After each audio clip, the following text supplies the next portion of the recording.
Welcome to Let's Learn 2024 D&D, where I go over a different rule of Dungeons & Dragons 5th edition in 2024. This is for people looking for a quick rule refresher or looking to get into the game. Today, we're talking about armor and armor class. Let's learn. I think it will make the most sense if we cover what armor class is, and then we will go into how you determine armor class and the types of armor in the game.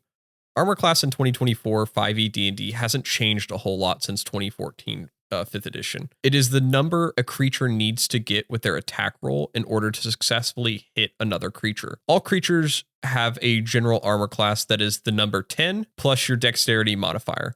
So if we have a rogue with a dexterity of 16, which is a +3 dexterity modifier, the armor class should be 13. If a monster like a goblin was trying to hit the rogue with an attack roll, they would need to get at least a 13 to hit.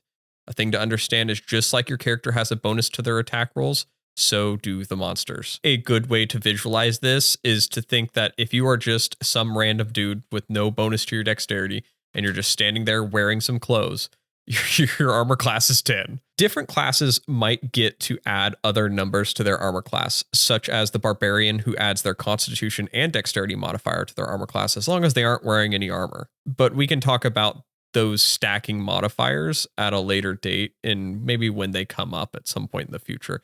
I'll probably do it under class, like when we talk about the classes specifically. The important thing to know is you calculate your character's natural armor class by adding 10 and your dexterity modifier. Similar to your character, all monsters have an armor class that you must meet with an attack roll in order to hit them.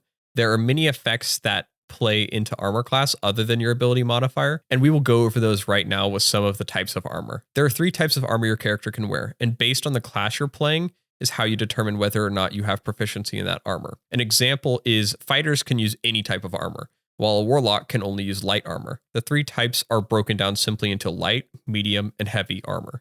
Additionally, shields are something characters can equip to increase their armor class if they have proficiency in them, and that's kind of a class by class basis as well. Each of these armors gives a certain bonus to your armor class based on which you wear.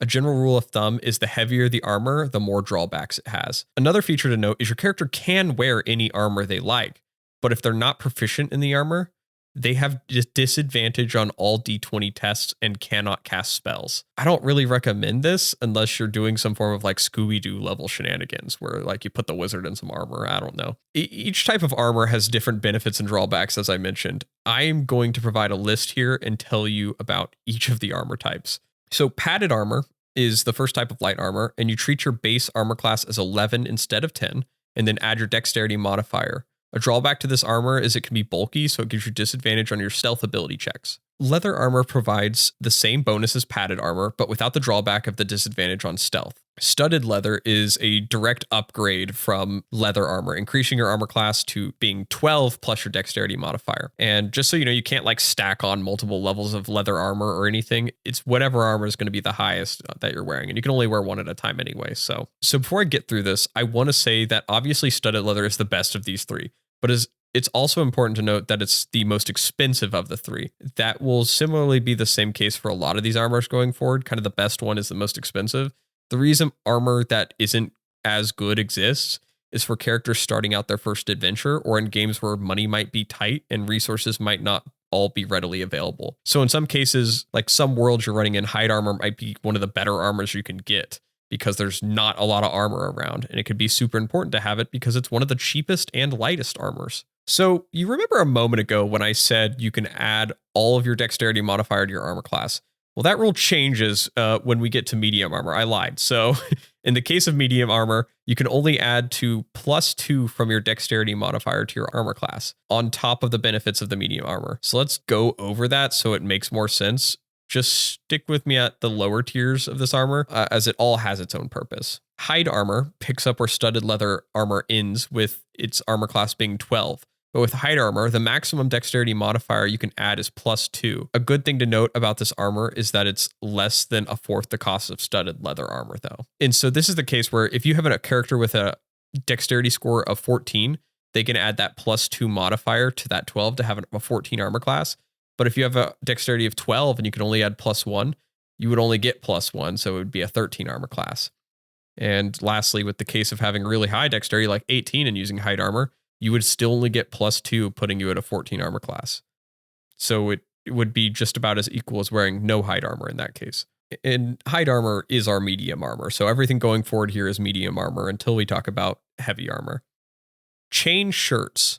These are a slight boom in the armor class from our hide armor. This provides a 13. So scale mail armor is our next one. It provides a 14 armor class with up to a +2 dexterity modifier, though you have disadvantage on your stealth checks. A breastplate, it's the same as scale mail armor, but it takes away that disadvantage on stealth, and it is actually 8 times the cost for having that no disadvantage on stealth. So that's a whopping 400 gold in that case. Half plate is the last of the medium armors. It sets your armor class at 15 and lets you add that +2 dexterity modifier if you have it. Though this armor gives you your character disadvantage on stealth checks as well, so there's no getting around it for this thing.